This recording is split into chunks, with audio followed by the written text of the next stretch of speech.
मित्रांनो, आज आपण इयत्ता 4 परिसर अभ्यास 1 17वे प्रकरण माझी जडणघडण स्वाध्याय संपूर्ण उत्तरासहित पाहणार आहोत।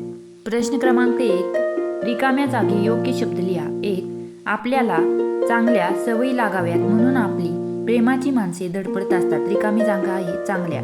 2, चांगला शेजारी आपल्या जडणघडणीत महत्त्वाचा असतो। एका वाक्यात उत्तरे लिहा। 1, आपल्या आवडीनिवडी कशा ठरत जातात? उत्तर, लहानाचे मोठे होताना आपण ज्या अनेक छोट्या मोठ्या गोष्टी शिकत जातो त्यातूनच आपल्या आवडीनिवडी ठरत जातात।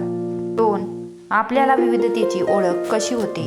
उत्तर, वेगवेगळ्या ठिकाणाहून आलेल्या शेजाऱ्यांकडून त्यांचे खाद्यपदार्थ, सणवार यांची माहिती मिळते, त्यातूनच आपल्याला विविधतेची ओळख होते।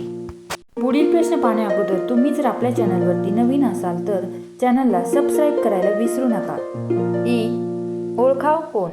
टेकडीवर आजोबांसोबत फिरायला जाणारा कोण आहे? तर प्रताप। सुप्रियाला वाचनाची आवड लावणारी सुप्रियाच्या शेजारची ताई, हिने सुप्रियाला वाचनाची आवड लावली। 3, शेजारच्या आजीमुळे स्वावलंबनाचे महत्त्व समजून घेणारी हिना।